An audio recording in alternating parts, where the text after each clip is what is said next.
There is, I won't lie. I mean, he's obviously um, you know, very talented player, and he's shown all of us what he can do and how aggressive and how quickly he can change the game. So yes, there's always uh, that temptation for the team as well. Whoever's the captain, the coach, to there's always that temptation to either play him or play me. There's always that, but yeah, for me, if I'm given the opportunity, I try and see what I can do best. I'm not trying to compete with Rishabh, or I'm not trying to play like him. Or when he gets his opportunities, I'm sure he's not going to try to play like anybody else. He's picked on the basis of how he can play and what he can provide for the team, and the same applies to me. So I try and do what I do best and try and stick to my game. Yeah, the challenge, like I just said, on these wickets have been that rotating the strike as soon as you go in against spinners or fast bowlers has been a little bit of a challenge. So once those dot balls start to pile up on a batsman, obviously the pressure builds up, and you have to play that big shot, or you have to play a release shot, and that obviously gives the opposition and the bowlers an opportunity. So that has been the challenge, but we've all um, got a little bit of time in the middle, and we're trying to find ways um, to see how we can, rotate the strike a lot more. We're all very, happy hitting boundaries and scoring boundaries, but on this wicket, that's very difficult. So we have to make sure that the dot ball percentage is really less, and then the risks that you take are the opportunities that you're going to take is suited for this type of wicket again and against a certain bowler. So those are the talks that we are having within the batting group, and see how we can move the fifth fielder around, and that gives us opportunity to rotate the strike. But yeah, and like I said, if the top order batters or the batters who are set can go on and get big runs, it just becomes easier for um, the number five, number six batters or lower order batters who go into bat. Will have a little less pressure. Yeah, like I just said, it's very individual. Again, we are having chats within the group, and uh, seeing like whoever's batted a lot. Shubman's batted a lot on that wicket. Virat batted quite a lot in the last game. Shreyas has been there. So just to go and speak to them and see. I'm sure they've gone through that same challenge as someone like me, Hardik or Jaddu, when we walk in, or Akshar when we walk in. It's harder for us. So just speaking to them and seeing what they did, or where were the areas they were trying to target, whether they were trying to target square of the wicket or play much straighter.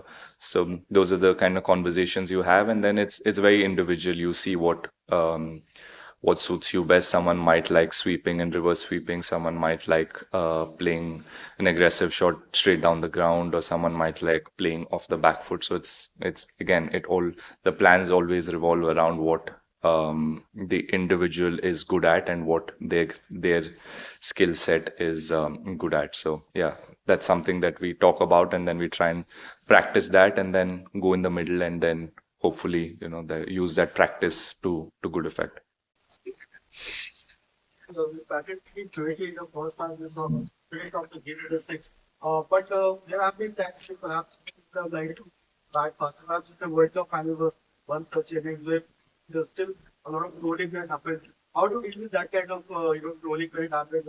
People question your strike rate and stuff. So I'm asking there's a lot goes around that. How do you answer that question? Yeah, look, it's been there for quite a few years, so I'm quite used to seeing it and hearing it and reading about it. Yeah, and sometimes I just sit back and see whether the criticism is valid, and if for instance you've only written the same thing, and if that makes for a good point, or if what you're writing or saying is valid given the game scenario, given what situation of the game I played in and how I played that innings. And if I go back and think, oh, okay, yes, I could have played a bit more faster, then that's something that I'll take into my training sessions next time and work on it and then get better. Yeah, so again, that's not something that I try to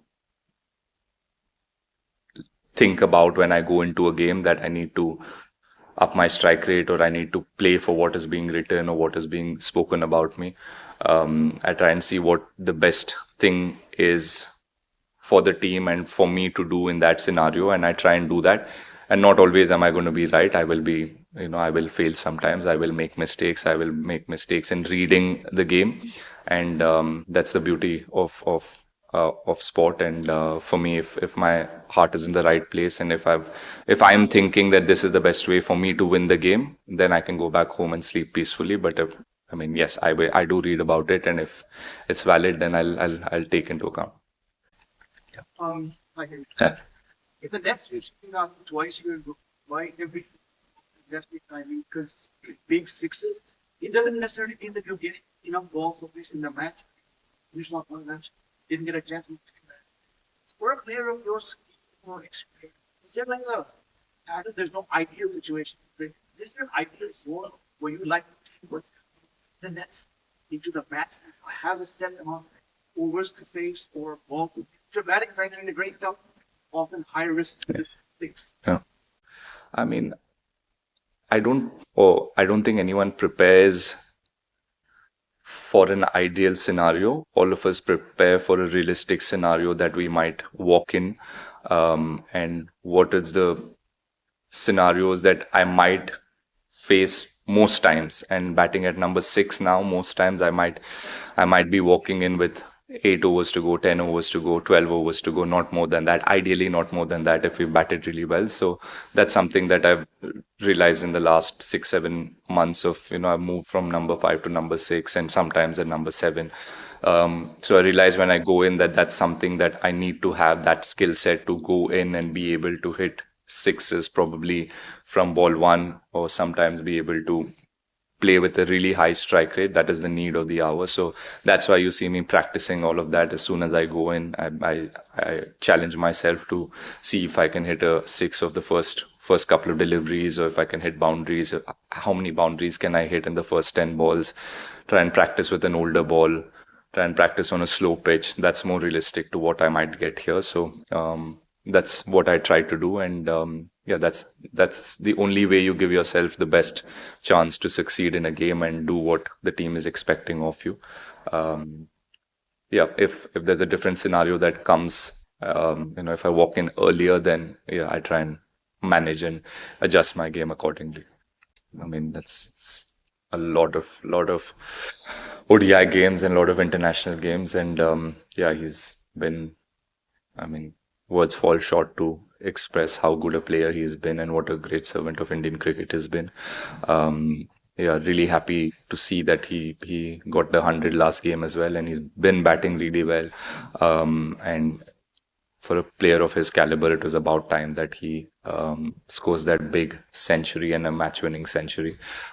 So yeah, it's a great um, great place for us as a team to be in, where Rohit's in real good form, Shubman's in real good form, Virat is in real good form, Shreyas has played and done his part as well. He got a good 60 last game, and even against England, he was striking the ball really well. So overall, the team's looking really good, and Virat obviously is a very important part of the team. Virat and Rohit, they're the senior players, and you're always looking up to them to step up and score when the big games come, and that's what they've been able to do for so many years. So yeah, hopefully there's many more hundreds left for him and many more games of international.